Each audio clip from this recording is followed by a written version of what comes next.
Welcome back to Solutions for Your IP. In this video, we shall see how a technical development in the domain of biotechnology or the like subjects, for example, microbiology, biochemistry, fermentation technologies, bioprocess engineering, recombinant DNA technology, etc., can be converted into a patent specification using PATEOMATIC. Let us suppose that the new technical development is a set of 3 different recombinant epidermal growth factor protein sequences, and the benefit of such sequence is it can show better activity from the wild EGF protein for healing wounds.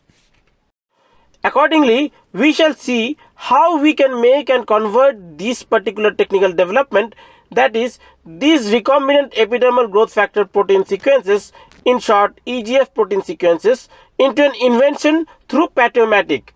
Now, any invention falls under any of the 3 basic legal categories: a device, a composition, or a method. Since we are discussing only biotech inventions here, it most of the times fall under the legal category of a composition.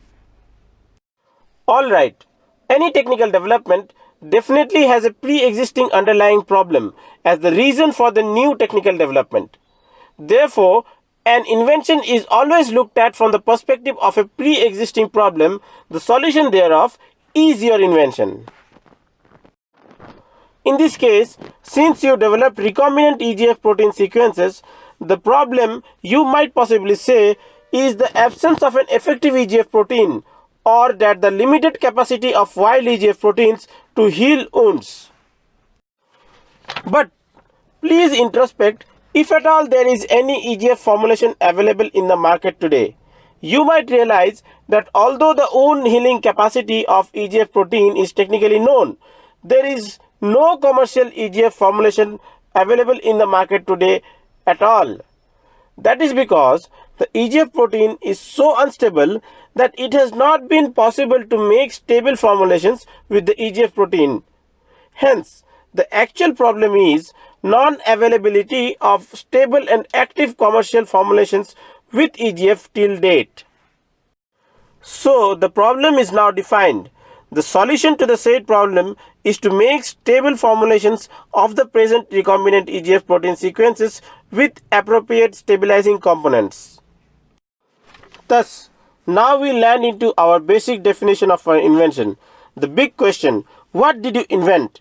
And the answer to this question has to be provided in terms of the constituent components that comprise your invention.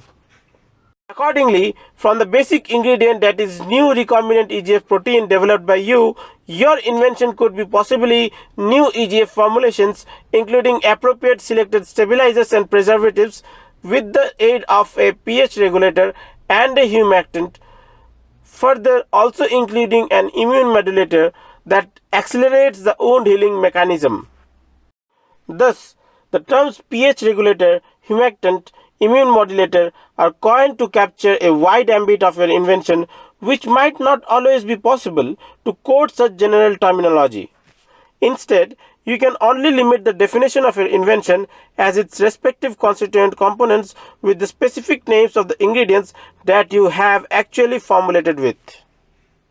Interestingly, from the perspective of the problem, even a stable EGF formulation using wild EGF protein could also be a patentable invention, but a stable recombinant EGF formulation is a step ahead than the wild EGF formulation. Don't you think so? Alternatively, it is also possible to make patent out of only the recombinant EGF protein that you have developed. The problem in that case would be limited wound healing capacity of wild EGF protein. Hence, even if any formulations of recombinant EGF protein are not available, you can do PATEOMATIC now itself without any formulation, but only for the new recombinant EGF protein sequences. Now, let us come back to the invention on recombinant EGF formulations. Please take note of the different constituent components of the present invention. You can first define general name of the component and then specify those general components in the subsequent questions and elaborate the names of such general components. Please do not forget to provide the range of concentrations possible to be present in the formulation for each constituent component as shown. The next question is about nature of interaction between the mutual components of the formulation. These specific ingredients, as mentioned, are able to prevent degradation of recombinant EGF protein, and one of the component, alpha-linoleic acid, is also acting as a cross-linking agent. Presence of a possible antibiotic prevents further infections at the wound site, and clobetasol propionate offers a cooling sensation as well as symptomatic pain relief. Please read the slide properly again and again to know the specificity of the answer sought in this question. The next step is to explain the basis of your invention.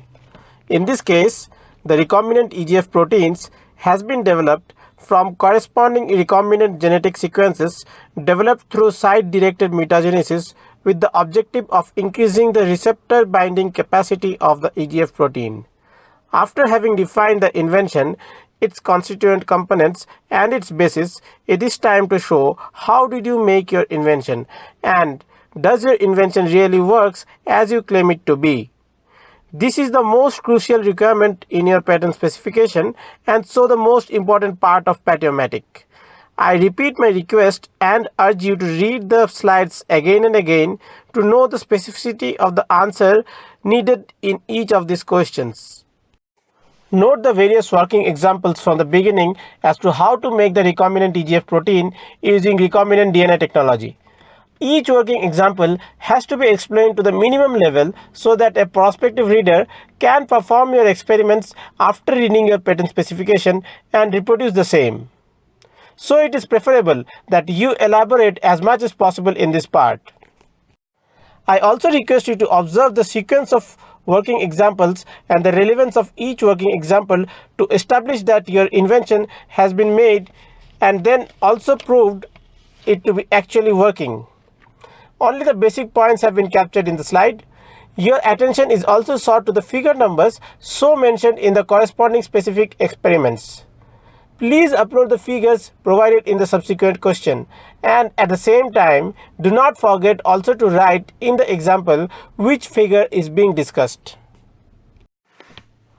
After making the recombinant protein, the protein activity and receptor binding capacity of REGF is measured in comparison with the wild type EGF protein and shown it to be better than the wild type EGF protein.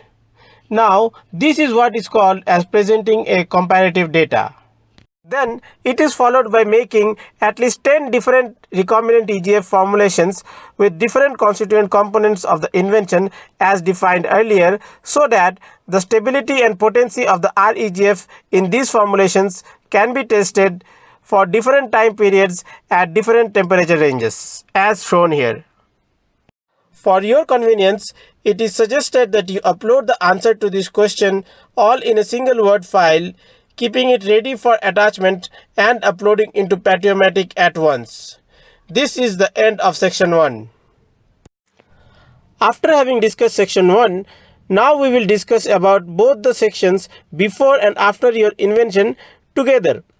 You will need the abstracts of at least 3 closest prior art publications to be copied and pasted or summarized by yourself in the appropriate section.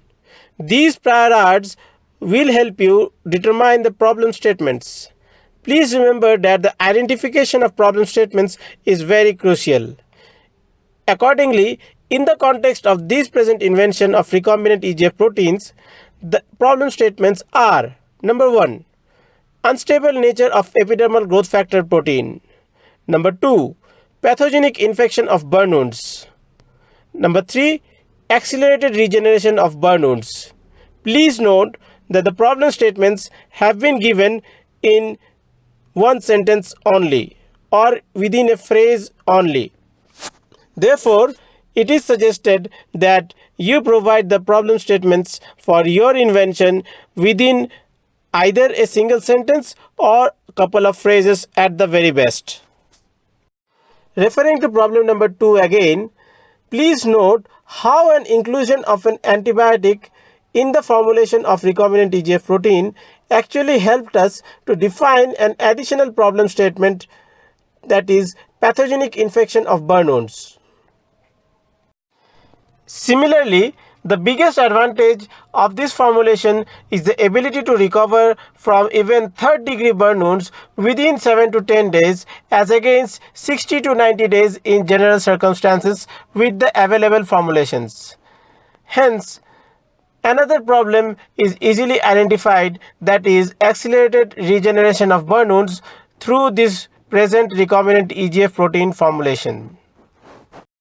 To establish that this formulation is capable of recovering from third-degree burns, comparative experiments, at least through animal trials, with the formulation of the present invention of recombinant EGF protein formulations as against recovery with the wild-type EGF is very essential to be provided. You will get 1 full year to provide such data. So, do not worry for such detailed experimental data to this much depth, at least as of now.